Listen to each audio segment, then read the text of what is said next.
All right, we're going to get started. Thank you, everyone, for joining this panel. This session is called SRM Research and Governance, Bright Lines or Slippery Slopes. And so, kind of the kind of reasoning behind this is that SRM is often framed in the context of this idea of slippery slope, the idea that research will inherently lead to deployment.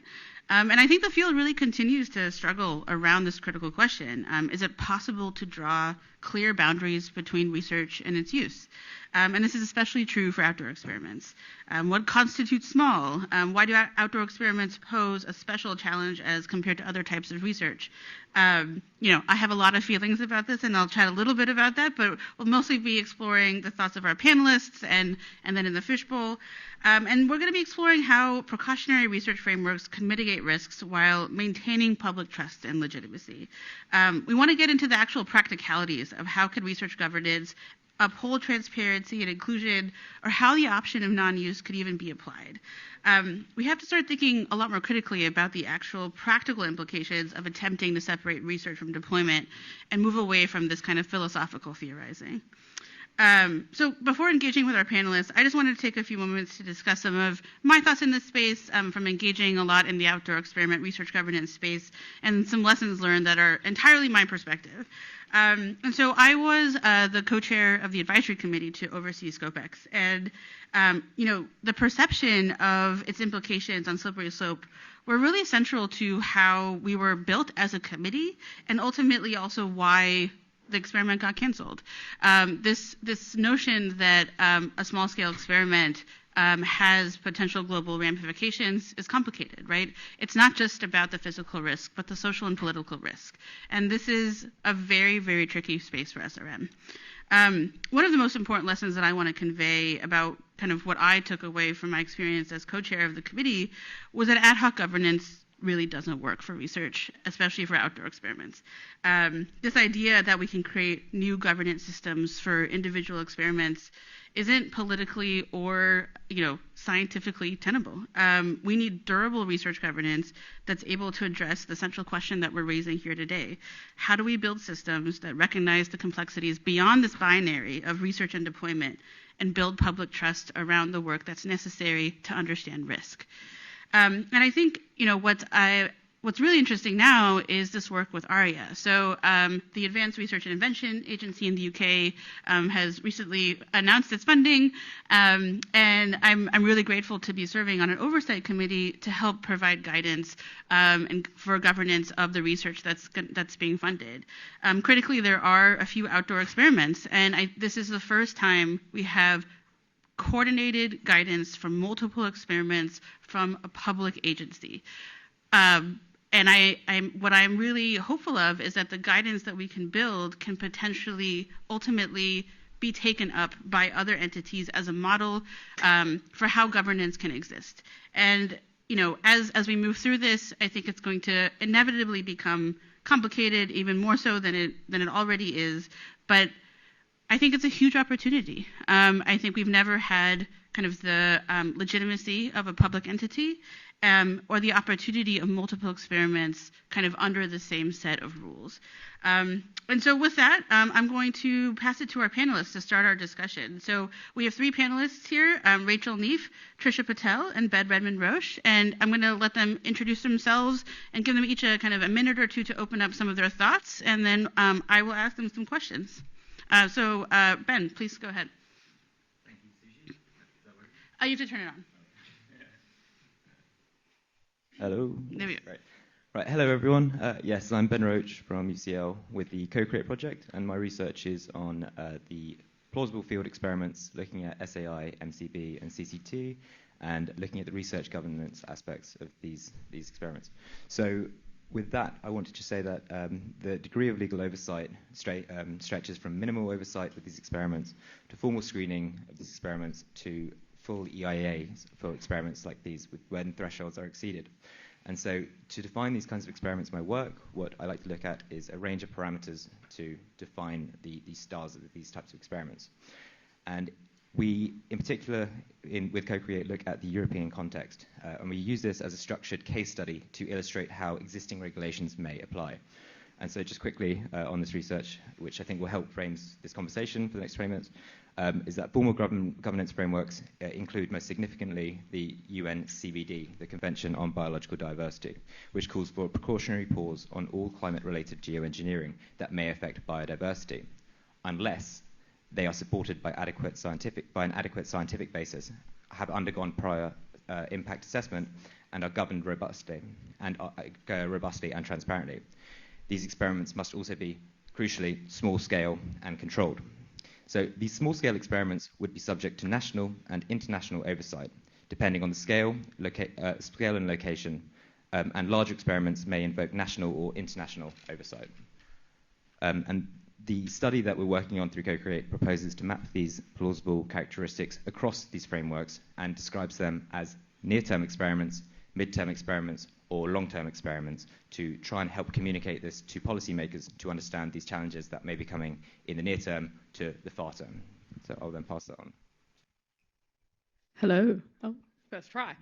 My name's Rachel Neef. I'm a PhD candidate at the University of Adelaide, living and working on Kaurna land. I guess to just add on to what Ben was saying, I think we'll get into a bit more about the different principles and governance styles, governance types in a minute. But I think before, just to frame some of that discussion, is just to have in mind at what scale and at what level governance is happening at. Ben mentioned an international principle that's come out of the CBD. I'll note it's non-binding for any lawyers in the room. And we've already mentioned project-based and ad hoc-based governance at a different scale. And in between that, we also have non-state governance, not a lot of national governance, but when we're having these discussions, it's just important to know what body that's coming from and what that means for different projects. So I'll start there before I hand to Trisha. Hi, everybody. Hello. Okay, third try for me. Hi, everyone. It's lovely to be here with you all today. My name is Trisha Patel, and I'm from South Africa. I'm based at the University of Cape Town. I hope you're all enjoying Cape Town. Welcome. And it's such a pleasure to be here with Rachel and Ben today. Thank you for having me. My entryway into SRM came from analyzing what SRM using stratospheric aerosol injection could mean for climate extremes. At a country scale. So I've worked on a couple of projects that looked at what SAI could mean for extreme heat or extreme rainfall over South Africa, and another one over Tanzania. And we've also taken it a bit of a step further to look at what those changes could mean for the socioeconomic context of those countries, to sort of contextualize what the findings could mean for that place. And I think the idea is to sort of try to figure out how we can make scientific findings a bit more policy relevant, and I guess work together across the different disciplines within the field. So that's where I'm at now. Yeah. Great. Thank you all. So with the first question, and I would love all of our panelists to engage on this question.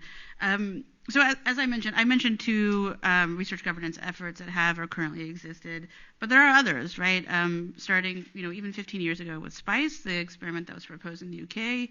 We have ongoing experimentation happening in Australia as well. And so I love your reflections on these different research governance styles that have happened for experiments of different scales. Where do you think things succeeded, and where do you see gaps or failures in kind of setting these boundaries, and how did these boundaries come up in your reflection on these experiments? I'm happy to start. And yes, so since 2008, we've been doing with those experiments by Yuri, Israel, and Russia. There's been outdoor field experiments in this SRM space. Those were in the troposphere, not in the stratosphere, but still released sulfur dioxide. And it's interesting to see when I look at this list of experiments between 2008 to 2024, how they have increased from one experiment in 2008 to 5 experiments going on in 2024. And it's interesting to see that SPICE cancelled, SCOPEX cancelled, University of Washington, MCV experiments cancelled. And it's this added level of scrutiny on these very well-governed, I know you've alluded to the challenges of ad hoc governance. These small-scale academic type experiments are the things that are getting really, really heavily scrutinized, whilst we also do have this increase in things like Satan, Make Sunsets, and the Stardust Initiative, starting and releasing particles, or we don't know with Stardust, that these are the things that potentially should be getting higher levels of scrutiny, but unfortunately it's actually the academic efforts that are facing that scrutiny. Yeah, I think I'll start with the positives. I think there was a question about where have we maybe succeeded in governance. One thing that's been really interesting in a lot of our non-state governance principles, which I guess started with Oxford, then we had Asilomar, and then various non-state governance initiatives, there was a lot of building on one another, and so we're seeing a lot of consensus. I don't want to give people too much of a reading list, but there was an interesting paper by Karen Brent, Jan McDonald, and Simon, and they analysed all of, I think, 11 or so non-state governance proposals, which didn't just deal with research, but they found that there was a lot of similarity, there was a lot of convergence. We have a lot of agreement in the community about what we'd like to see, and it's now, I guess, putting that into action. So I guess it's good that there's somewhat consensus. The more difficult part is now operationalising it. The topic of boundaries, I think, came up, and that's a hard... No, I was going to reiterate the question. You go ahead. I think that's a hard one because you can have an artificial boundary and you can have a practical boundary, and where that blurs and where we decide. And I guess the question is, do we just put in place an artificial boundary and say we're going to go ahead with that and accept a grey zone? Or do we have to have really complex discussions about where a boundary exists? And I think that's where you get into the more ad hoc governance stage, and that does make it a bit more difficult. So I think the discussion maybe does come about, do we just draw an artificial boundary and go from there? Trisha, you work in research. Thanks, Rachel. So I actually want to touch on what we saw last night in the documentary. If you weren't there, the documentary did touch on Make Sunsets, small-scale experiment. And something that struck out to me, and then it just got me thinking a little bit more, was just that that experiment happened without consent. And I think that a concern is that when it comes to considering how that could translate or ripple across civil society, is that people can become fearful. And firstly, what did happen soon after that experiment happened was people felt upset. A lot of people felt upset, like civil society, because they felt excluded from a decision like that. And that's something that fosters lots of mistrust. And when people don't trust researchers, it makes proceeding with research challenging. It's very easy for the dynamic to become hostile. And so I think the way we go about monitoring experimentation is so important. I think it needs to be as inclusive as possible, and very importantly, as transparent as possible. Yeah. Thank you. I want to pick up on a thread that both Rachel and Trisha talked about, which is kind of drawing these boundaries, right? Which is really complicated. When it came to ScopeX, the researchers made a choice to call it a solar geoengineering experiment, which ultimately led to increased scrutiny, which led to the creation of the advisory committee. But other people have not made that choice, and we've seen different outcomes. So if you look at, the marine cloud brightening work in Australia, they've tried really hard to disentangle themselves from a geoengineering framework and are doing the work in a reef adaptation framework. And so what the question I would love for you all to engage with is that okay? Who gets to decide those definitions? And how do we ultimately make those decisions around, calling something, solar geoengineering? What needs to abide by research governance? And so, would love your thoughts.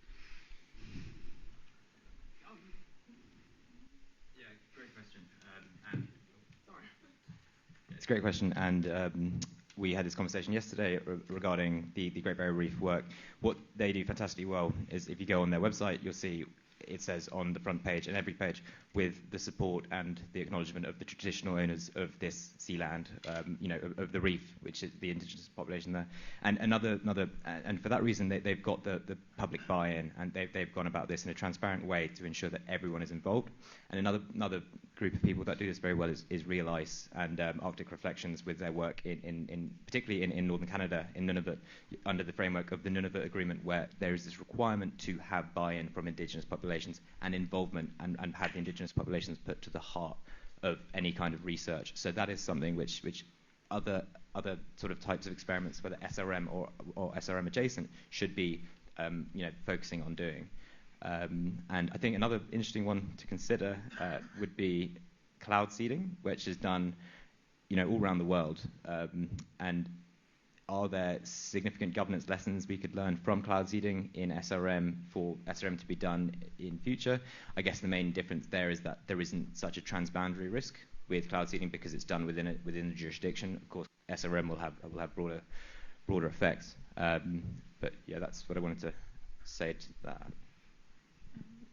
What I might also add is what's quite unique about the Queensland project, and I'm not involved in it in any way, so this is not me speaking on behalf of them, but it is interesting that it's part of a broader framework of reef restoration and adaptation. It's not just an MCB project being undertaken by itself, and I think that may have also lended some legitimacy that it was just one part to a broader project to save the barrier reef.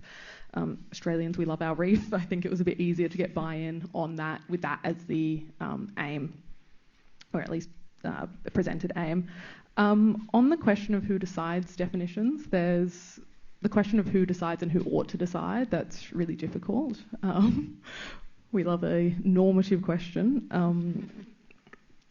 And the difficulty there, I think, and it goes to all, not just research, is how do you navigate an increasingly messy space? And I think particularly for researchers, there is hesitancy to engage, because if you engage and the answer is no, is that a veto? What does that look like? And having that conversation is hard because you don't want to put in a whole bunch of effort, do your engagement, you get told you can't go ahead. If you go against that, that's so much worse than not engaging to begin with.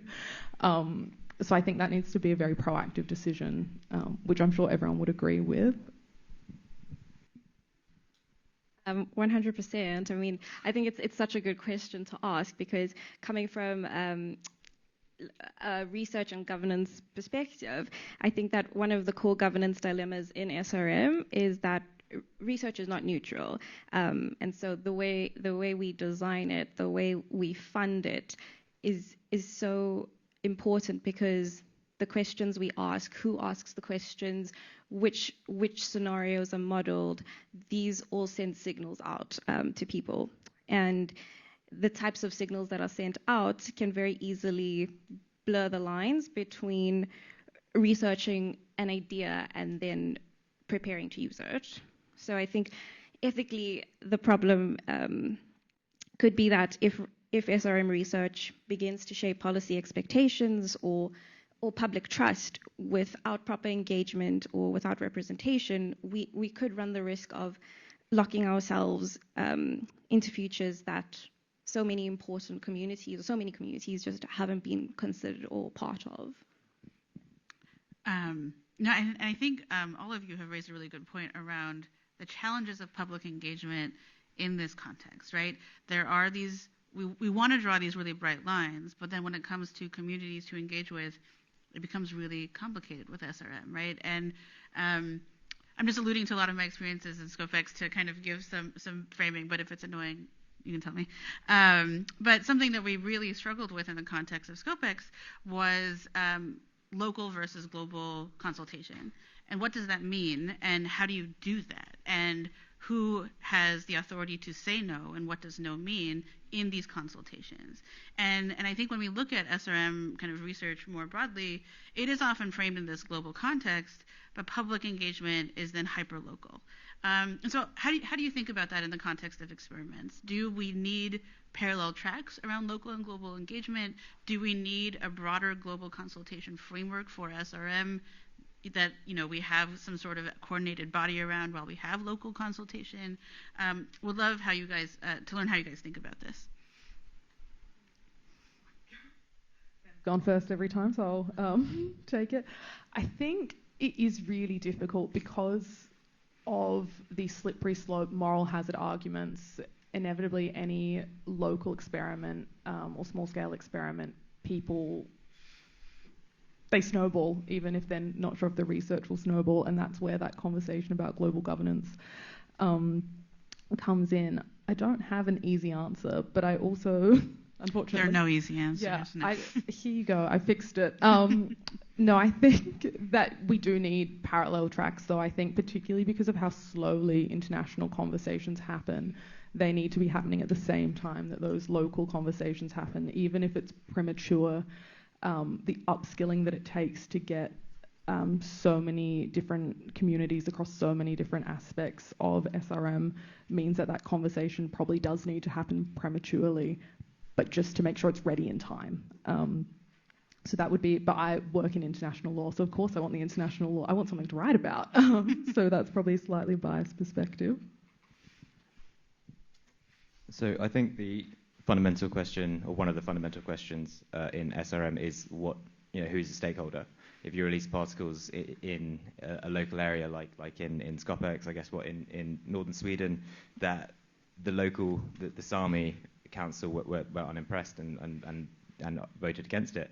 But if once you release particles into the stratosphere and it has a global or hemispheric reach, is everyone in that hemisphere, ultimately a stakeholder? It becomes really challenging. And this is one of the great unanswered questions which we try and raise for policymakers to consider. And there is no easy answer, but it's something we should all work on. However, I do think that these experiments can be considered with the fact that there is environmental law already in place which are invoked at certain thresholds or scales of experiments. And so once experiments are of such a scale that transboundary issues do become important, conventions like the ESPOR Convention or the LRTAP do come in play. And so I think these scales help define the stakeholders in a global or local sense, because you could argue that when they are smaller and they don't have these transboundary issues, that maybe it's just in one country or state, that you can define in those cases these local stakeholders. And then when these transboundary issues do become more important, that is when you can consider maybe these global stakeholders, or at least multinational stakeholders. Thank you. I actually want to touch on a point Ben made about what happens when you put a particle into the stratosphere, atmosphere, whatever altitude, and it starts at point A and it ends up in point B, and the climate system is one massive system of so many systems. The climate system doesn't know borders. And so I think that recently the European Union's ethical opinion report published a conversation. They pushed the conversation forward by proposing that SRM research be grounded in justice-based principles. And I think these sort of included considering clarity of intent, reversibility, and equity in benefit distribution.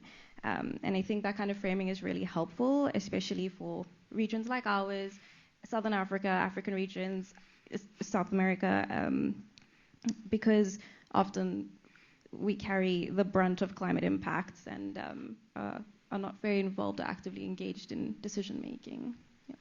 Yeah.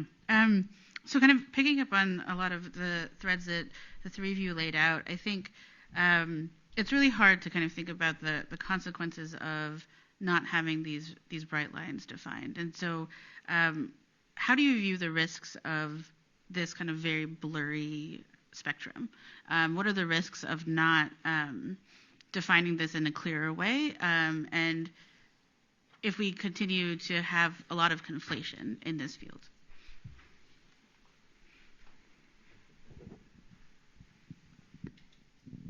So I think, if I'm honest, I think that there are quite clear boundaries that can be set in these plausible experiments. For example, just focusing on SAI, we defined 6 experiments scaling from experimenting with a nozzle, or minimal hundreds of grams of material being released type experiments, through to a full 1,000 tons of SO2 being released, to have a day one of deployment type experiment.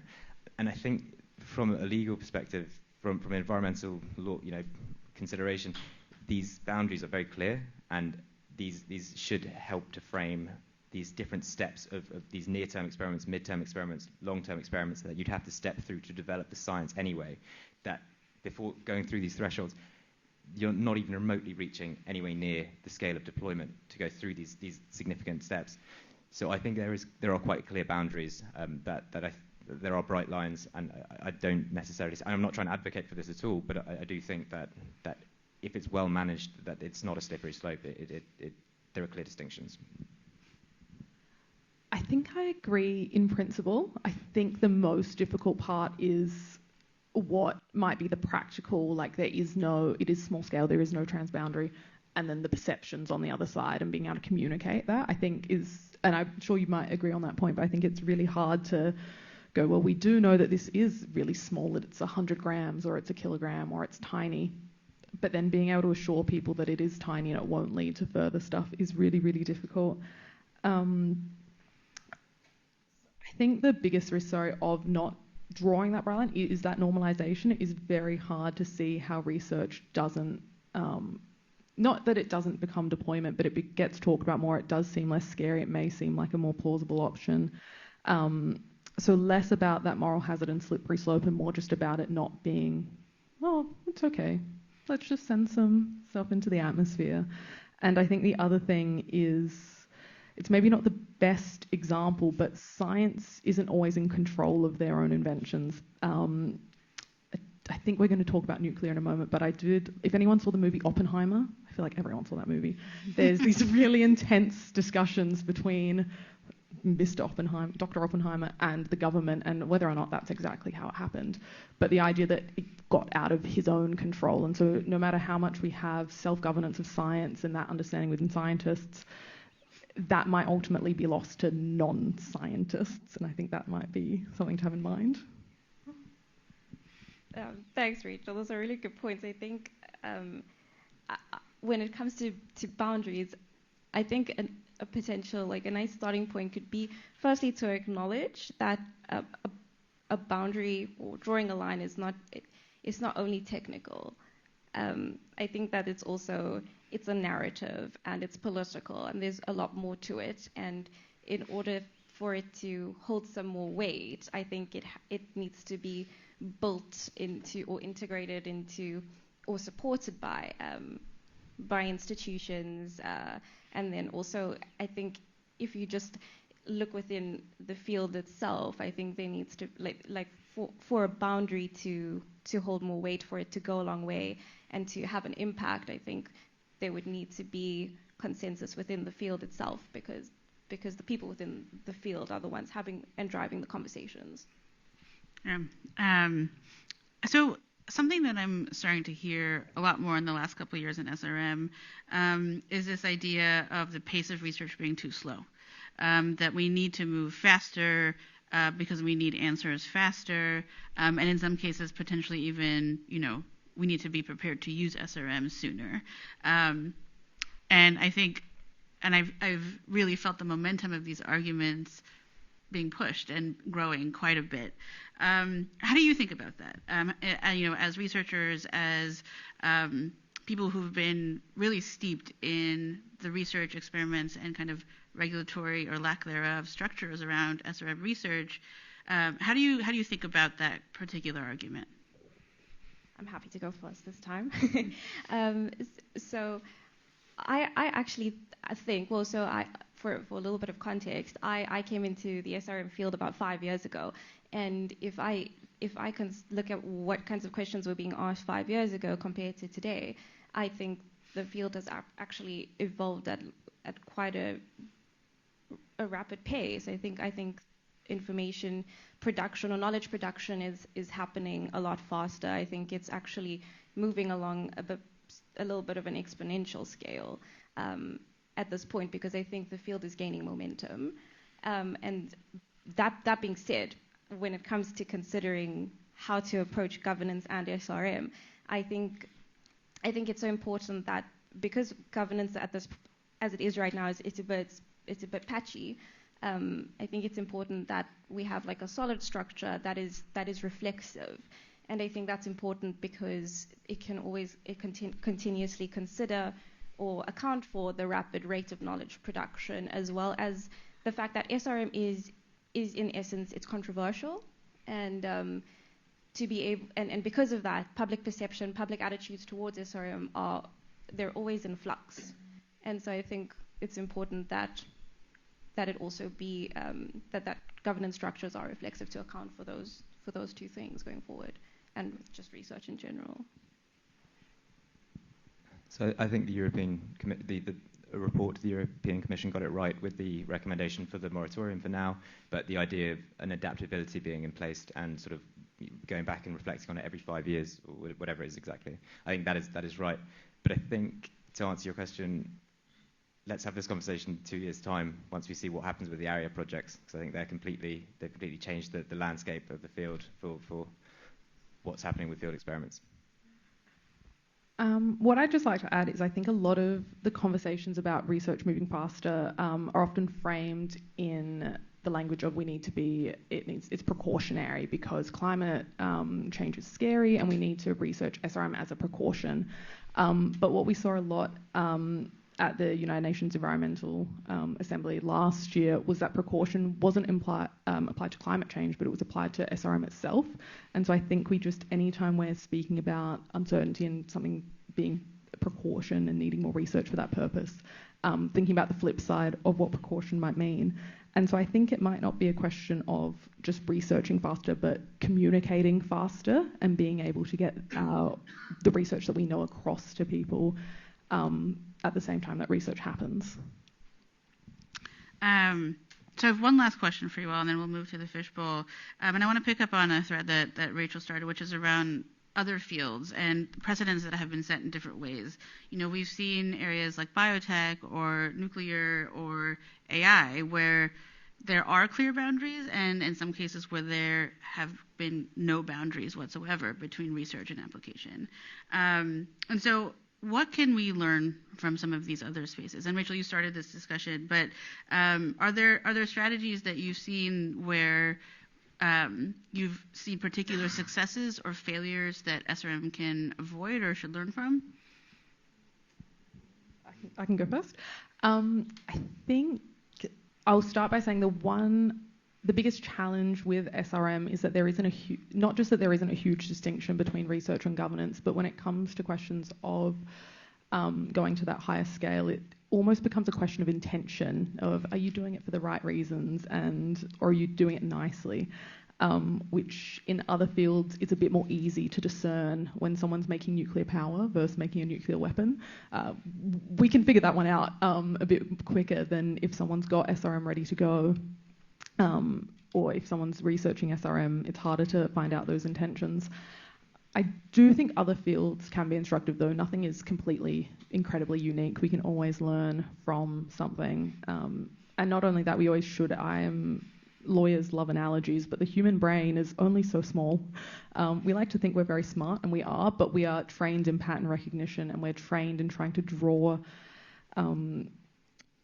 comparisons or distinctions between other fields, and we need to do that reflectively and make sure it still fits. But I think it's an absolutely great place to start, just to hasten the conversation, because if we know something works, we can test if that will work in this space for governance, as opposed to trying to think of something completely new. So a negative and a positive example. Negative example being, if you read Nexus by Yuval Harari, he talks about sort of a similar way that we look at with co-create at sort of plausible experiments and sort of plausible future routes, that he analyzes AI and sort of plausible directions with AI, and they are terrifying. And the lack of governance that are in place there, as we all see with these big tech companies not being well governed, that is something which we should really, really hope not is a direction that SRM does not go in. But on a more positive aspect, I think there are lessons to be learned from the success, as I said yesterday in this room, of the Montreal Protocol, where 30, 40 years later, we still have everyone unanimously agreed. It is the only agreement, environmental or climatic agreement, where everyone is still a signatory to it. So I think there are lessons learned from that. The success is there that we need to try and hopefully learn from in this SRM space. I think there is an example that comes to mind because there are other fields that have also that they face similar dilemmas to SRM, where research into a powerful technology that could shape policy and markets as well as deployment paths before society has agreed to them. And one that does come to mind is CRISPR. I'm not sure if CRISPR and gene editing technology. And there was initially early enthusiasm, and actually it's very exciting. But the scientific community itself imposed a moratorium on editing human germlines. And it's not because the science wasn't ready. It's simply because the governance and the ethics as well as public trust were not quite there yet. And I think this is a sign perhaps that governance can start before consensus exists. Great. Thank you all. Let's give our panelists a round of applause.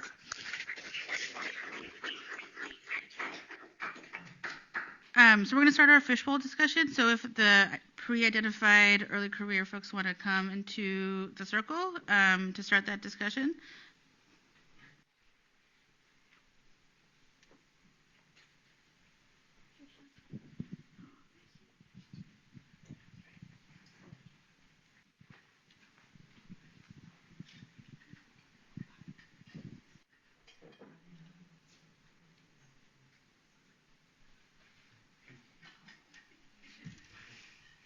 All right, I had to remind myself what a fishbowl was. My apologies. Okay, so to start, we'll do just a quick round of introductions, and then I'll start asking some questions. So if you guys just want to say who you are and your institution.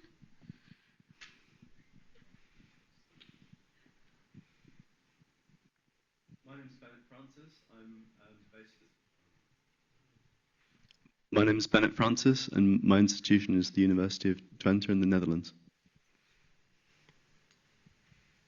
Romarico Dulame. I'm based at the University of Cape Town, and I work on solar geoengineering and trying to assess mostly the physical impact and what that means for society, but also for the economy through the assessment of the different sector of activities that are very relevant to communities, but also to the country, basically. Thank you.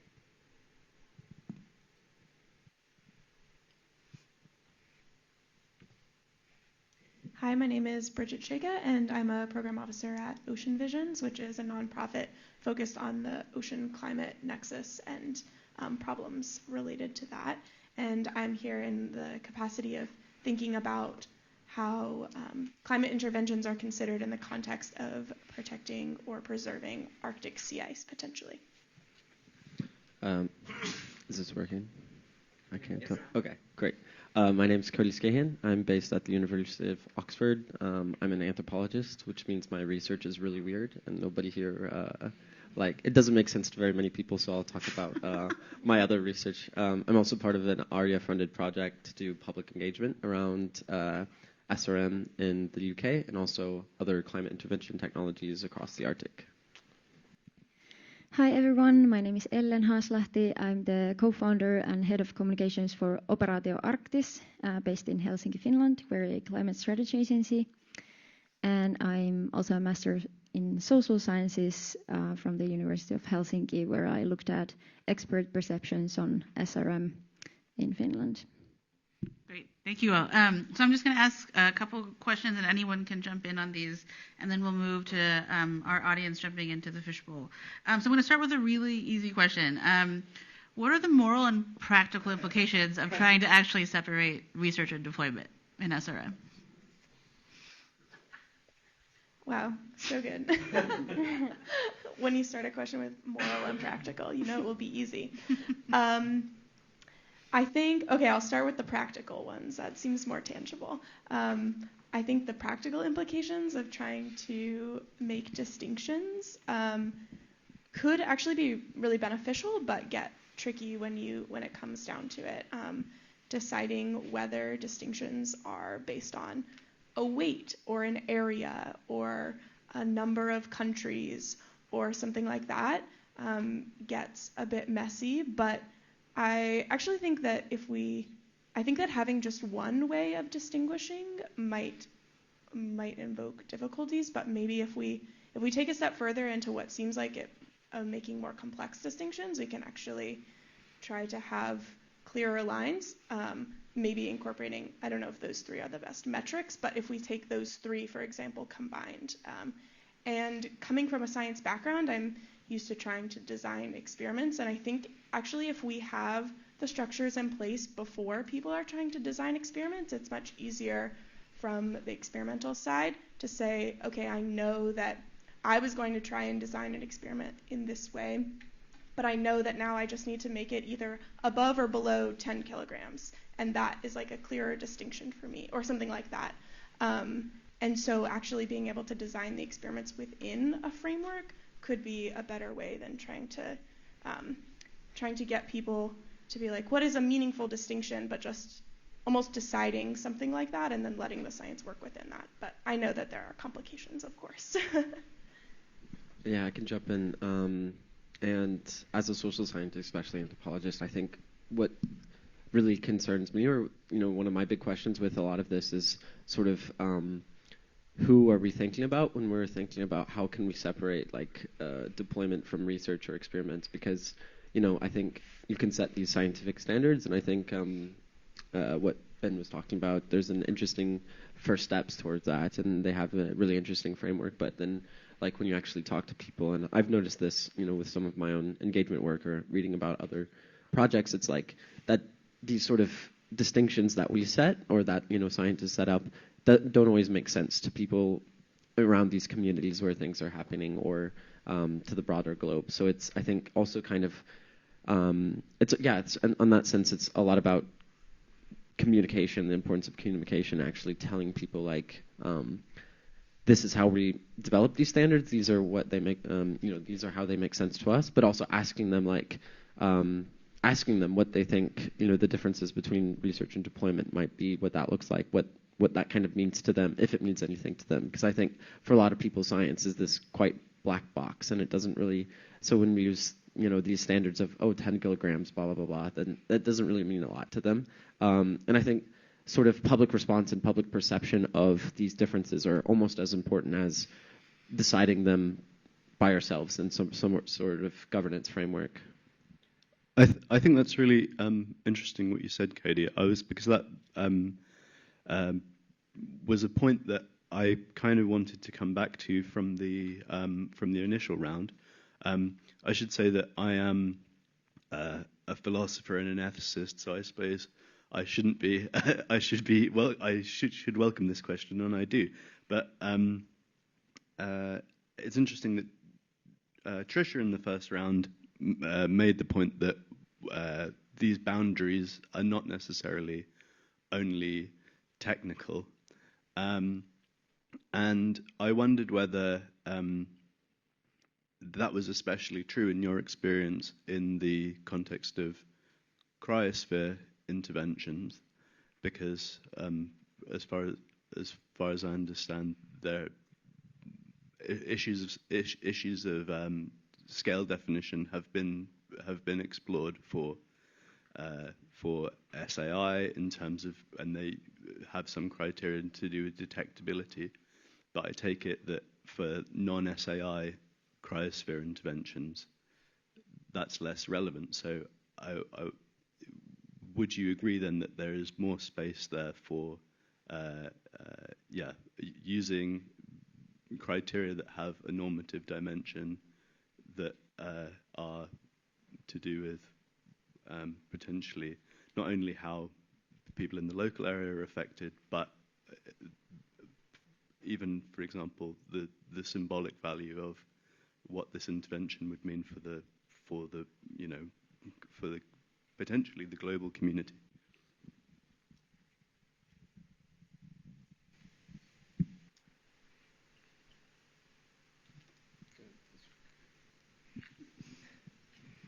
Okay.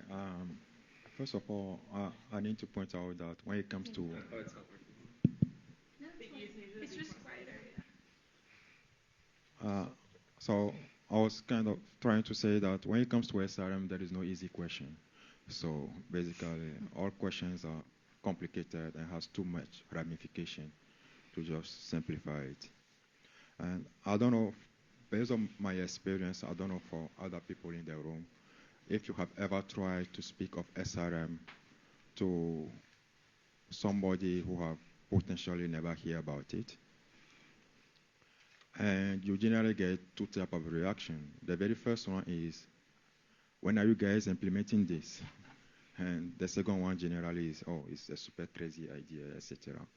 But so I personally think it's quite difficult to separate research and deployment theoretically, basically. In terms of on the practical point of view, it's much clearer from my point of view. I might be wrong, but I think theoretically, when we're doing research in the lab, when we're doing research modeling, etc., and when we are communicating these findings, I think it's very hard to make your audience understand that these are just research we are doing, and our intention isn't to go out there and mess up the atmosphere or whatever. So personally, I think it's very hard, and the boundaries are not clear enough when it comes to research and deployment.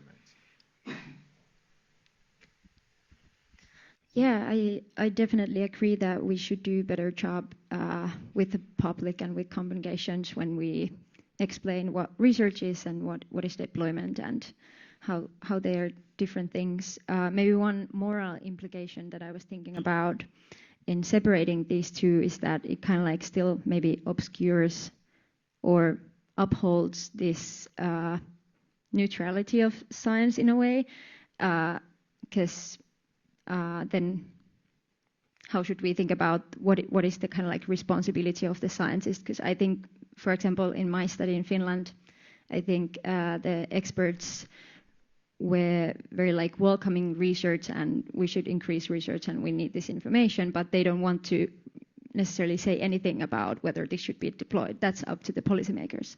So where is the maybe responsibility of the scientists and experts there? Like what kind of advice they still give and so on. So that's maybe a moral issue. And coming back to what's already been talked about, it's very hard to separate these two because, like you said, for the public, it's usually like if we think about these small-scale field experiments and trying to introduce them to the public, in their minds they think about the deployment still, like what is this technology about and so on. So although practically small-scale field studies are like quite basic environmental studies, then the question is more about the very unique nature of SRM technologies, and I think it's like we're in the middle of the more of the emotional and social and ethical processing of what it means to modify the environment deliberately and also unintentionally that we should be maybe working on. And that comes back to the communication side, because I think overall, like we can see now, because we've not doing great with climate action overall, it means that essentially we've failed with climate communication so far, and we can't afford to do that with SRM. So we should get very serious about overall climate communication and then adding SRM into it so the public can be more aware. Anybody else want to add anything? All right, I want to ask one more question specific to our official, but then I would like to see if any of the audience members would like to answer this question. And this is another super easy question. Do you think research governance can actually uphold the principles that it aspires to, like transparency, like legitimacy, like meaningful engagement? Do you think it's possible in SRM to do so? No. Oh, wow, okay. No, I think for me, yeah, especially because these terms of meaningful engagement mean a lot of different things to different people, and of course we can try to use their definitions. I think some indigenous groups have set out very clear definitions of what they think about of meaningful engagement and what they're requesting for and what they're asking for.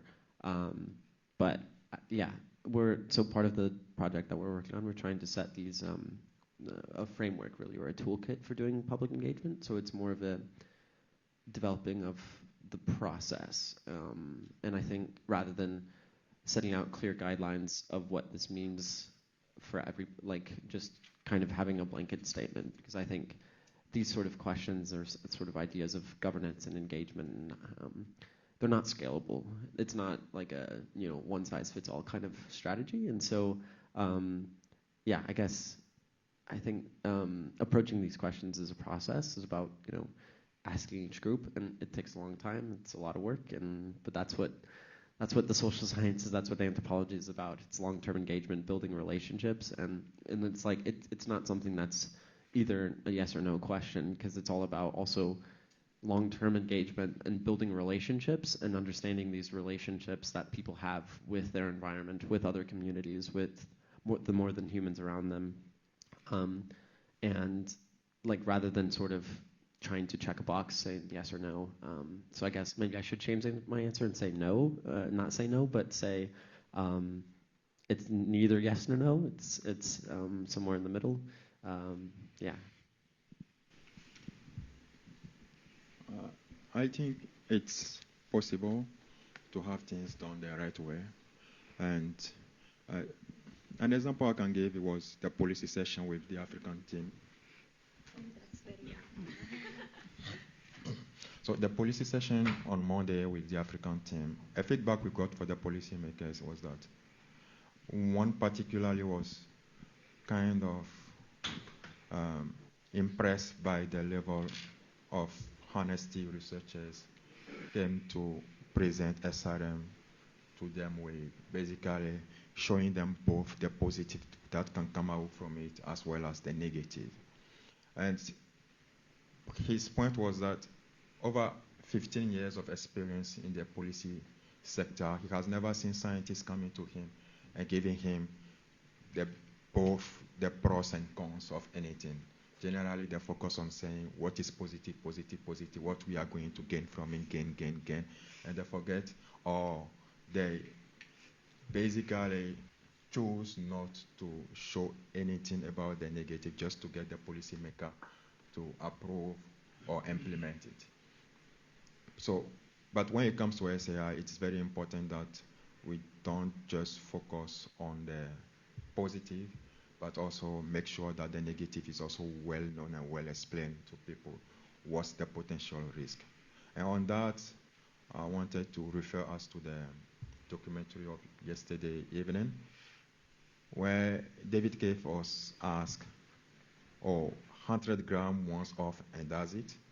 His answer was not that convincing, or basically tells people that there might be another 100 grams or much more following that small-scale experiment.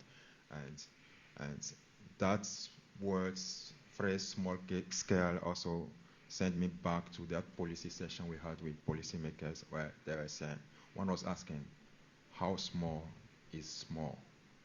And how much is too much? Because very often we talk in terms of, small-scale experience, but we all fail to define how small is small and how much is too much. And when we are capable of doing all that, that's kind of basic homework we need to do as researchers. I think we should be able to do things in a more ethical and responsible way. I would add that I think I would. So the question was, what will government's frameworks be successful in the standards to which they aspire? And I think I would echo the answer of we don't know, because we don't yet know what standards to which they will aspire, because I don't think we have done enough to define what those frameworks will consist in. I think I would also re-echo the points that Suchi and Ben made in the first round, namely that it is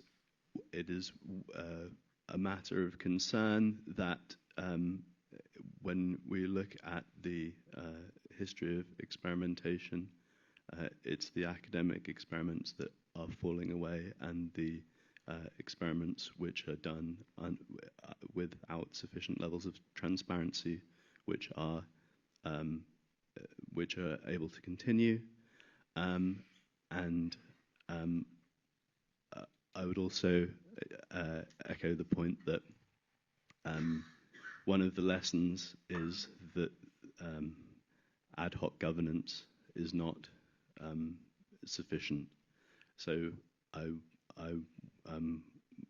welcome the move towards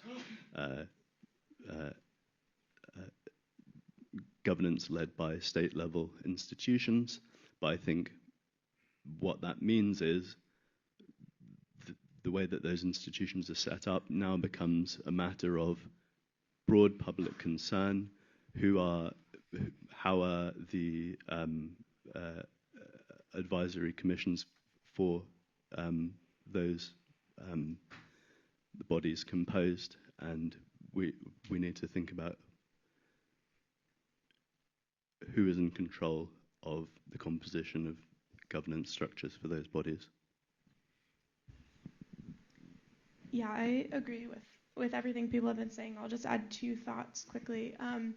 I think that whether or not these theoretical future existing frameworks work, I think I'm a bit more optimistic on the transparency side. I think that science has come a long way and is continually in most fields moving towards transparency. And I think that there is hope that it would uphold those components of whatever we request. But I was also struck by your comment that the people who are avoiding the frameworks, who are working outside of the scientific system, that are not being transparent, are the ones that seem to be popping up. And so that is certainly something to consider. But then I've really been agreeing a lot with the comments on engagement and the complexities of it, and like really needing to hear people fully, and that takes time, as people have continued to say, and as I'm aware of in my own work. And so I think just thinking about a physical scientist being able to uphold the components of community engagement, I would say that no, without much more support from social scientists or external connections, or having built connections for a long time. Thanks. Do you want to add anything else? Yeah, maybe just shortly, I agree with everything that's been said and what Bridget said. As a comms person, maybe I'll just emphasize that I think that what would increase our possibilities in succeeding in increasing transparency and legitimacy and inclusivity in research through governance is maybe just empowering also, or like strengthening the role of communication in research, and making sure that there are resources for that, thinking about research funding, for example. So that's something that should be considered, and we should put a lot more effort in that. Thank you all. So I want to open up to the audience, and I want to start with the gentleman from the European Commission to add some thoughts. Since I feel like the European Commission work has been raised a lot, and so would love to hear some thoughts. Suchi, I didn't mean that you didn't highlight it. Okay, no. But thanks for all the discussion points here. It was extremely insightful, but I thought the perspective of a research funder might be very necessary and important here. How are we dealing with these issues? Because these issues are not new. So my day job is that in the European Commission, DG Research and Innovation, I shall look for better ways to support environmental research for the benefit of the green transition, and that goes basically from monitoring what we fund to how do we apply the do no harm principle to funding. What is ethical research in different domains? On the board, so I have quite some points very practically on how do we distinguish between development, research development, and deployment. The moment where the knowledge generation aspect is no longer in the focus of the project. The moment, so it would not be about size. Yeah? It can be that size, which carries a risk, is fully for the benefit of knowledge generation, whereas a small project like the Sunsets, where they basically want to test a business model, we say, sorry, this is not knowledge generation. Yeah? You have a minimal amount, but that is not your focus. So our line of distinction is somewhere different than the physical one. If it is research, then the research funders are interested in funding research on the highest ethical standards. And the highest ethical standards are very much developed in the area of, for example, privacy. Those who have ever applied to us, we are asking for an ethical self-assessment. And the ethical self-assessment shall look at which methods do I use in my research? Yeah? Are these causing harm to people, to the environment? Can I use better? That goes into the qualification of the excellence of the research. And how am I aware myself about the risks of an abuse of the results? And that self-assessment goes into the evaluation of the quality of the proposal. And we will not refrain from doing something risky, absolutely not. But the funder would be the project officer in the agency which manages the grant, is set to help you to manage the risks. Because you are not an expert in IP. Yeah? And maybe one can manage risks by applying for a patent or by not applying for a patent. So that logic is absolutely there. Where we have an absolute gap is what is harm to the environment. Yeah? So we have 2 pages of guidance on ethical behavior and ethical treatment of privacy and data. The paragraph on environmental harm and risks is just 3 lines. Yeah, so here, and notably for SRM research, there is an objective need also for us to develop this. And the ideal would be if the big funders in the area, public and notably philanthropic, would sit together and could agree on what is ethical research related to geoengineering, solar, whatever, where we want to draw the circle. The last thing, I'm absolutely happy about the very positive reactions we get on our 3 reports that we have published. These are not opinions of the Commission. These are advisory reports by a very broad science community to the Commission in order to formulate a policy. Now, don't shy away. Write and ask and comment on it, and say where you find good points, where you find bad points, and then express yourself the need that in order to advance science and knowledge in this area, you would need reducing the risk that things like SCOPEX fail because there is no framework. And one thing we must never forget, we are all playing in a political field, and an NGO also needs to survive. And the needing of and they have an own logic behind it, and they don't want to. They want to exert political power. And maybe SCOPEX was not contradicted because of the objective behind it, the scientific objective, but because of the political environment. I'm making this with a question mark. So asking a framework from this community, from the funders, could basically give you the reassurance in discussing also with difficult partners. Thank you. So I want to open this up to the audience too. I think it's a really complicated question, and there's a lot of experts in the audience who are going to have really diverse perspectives. Let's start with Sean. So really, actually fascinated to hear your perspective on actually a line being purpose. So somebody made a comment earlier about trying to learn from other fields of science. And I would really like to know perspectives, for example, in the area of medicine. And actually, we go all the way through to field trials. So that's where actually you've got humans being involved, human subjects. And it's basically a spectrum. And at one point, it then triggers that the purpose changes. Are there any lessons to be learned from other areas of science that we can therefore look at, actually how we might think about the world of, call it geoengineering, as was referred to by the Commissioner just now? Thanks. Thanks. I think Matthias had his hand up. Yeah, thanks. Thanks also for your comments from the European perspective, because I think it grounds our conversation a little bit to see that there are real actors, real institutions, research funders grappling with this question as well.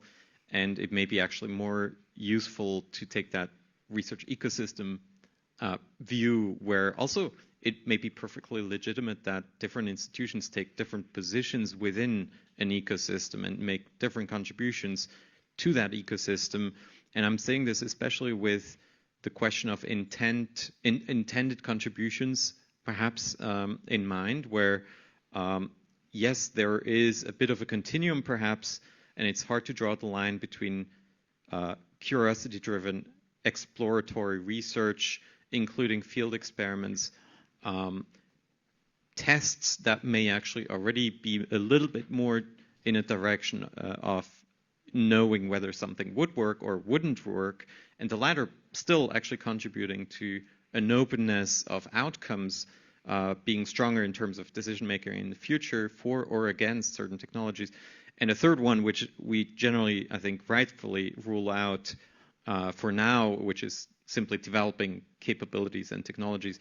I think drawing those categories, even though we note there are blurry lines, is still a helpful exercise. And I think it's useful to do that across different research funders, institutions, approaches, and still acknowledge they have their differences. But we need a little bit more of a shared language around this, I believe.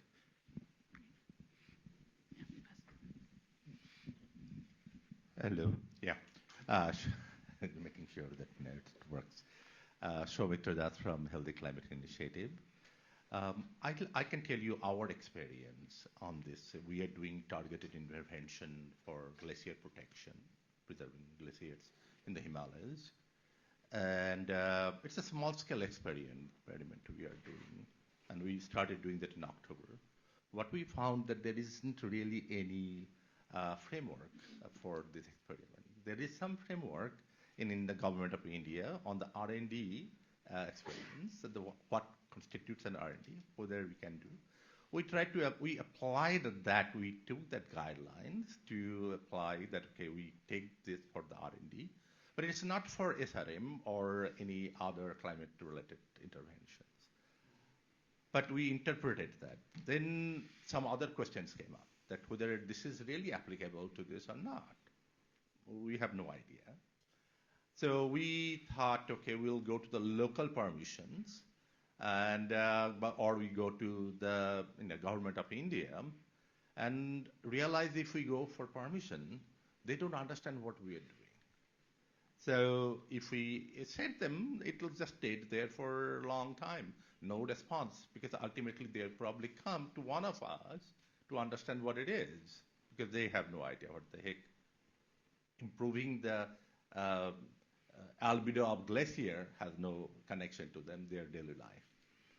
If we go to the government, they don't have a framework, and that will take another several years, or they may not even respond to that. Right? So we ended up doing it, interpretation law, and it is continuing at the moment. Now, real question is that, as we scale up, it's a small-scale experiment, and we want to really make a meaningful result out of it. How do we go about it? There isn't any framework. So we engaged now in the local level. So engagement question come that at the local level, at the university level, even at the parliament level, we started talking, having the discussion. How do we create a framework? What is the policy around this thing? So I think the engagement part will take time, and we need to, somebody said that, take it from the guidelines from the other like medicine or other areas of science. It's how the government is done. It's maybe one way to do, but ultimately we have to go into the engagement and create the policy so that really meaningful research can be done. Thank you. Thank you. Does anyone else have any thoughts they want to contribute to this question? Okay, I have one last question for our fishbowl, and then we'll wrap up. Do you think governance can actually support non-use? Can it successfully limit use? Audience members too, I guess.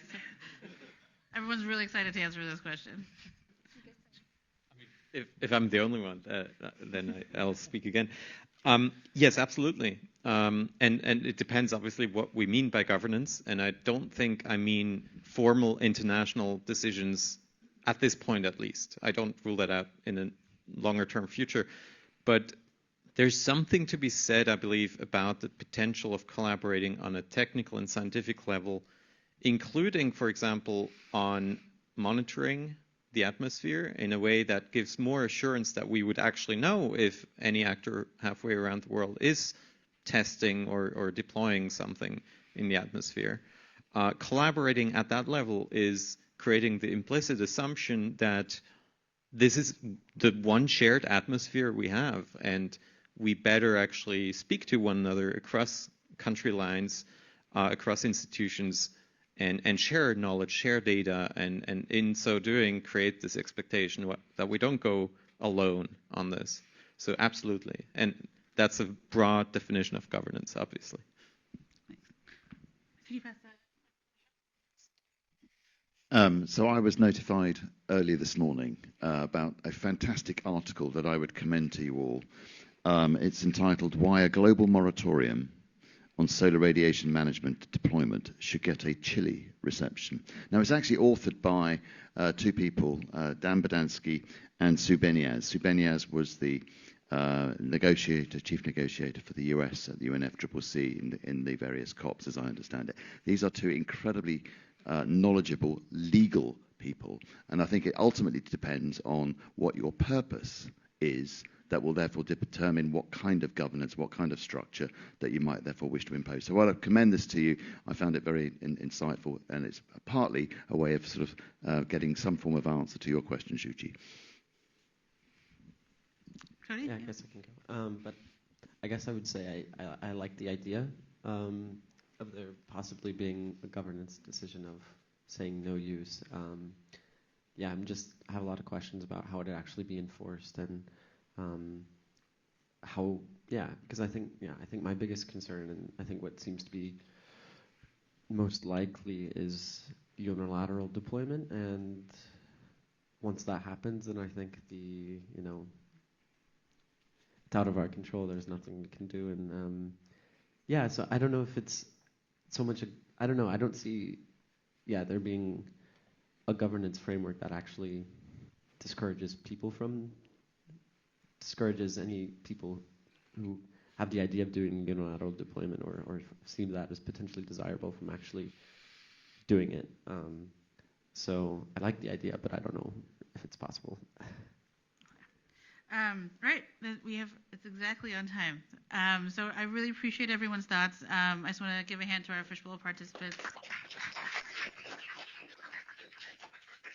And we'll end there. I mean, I think I'll just end with one concluding thought, and I think it's ultimately that science is a political institution, and all of these questions have a lot of different answers to different people, and we have a wide range of actors in this field, and ultimately how these questions get answered will be dependent on a lot of the people in this room. So thank you all.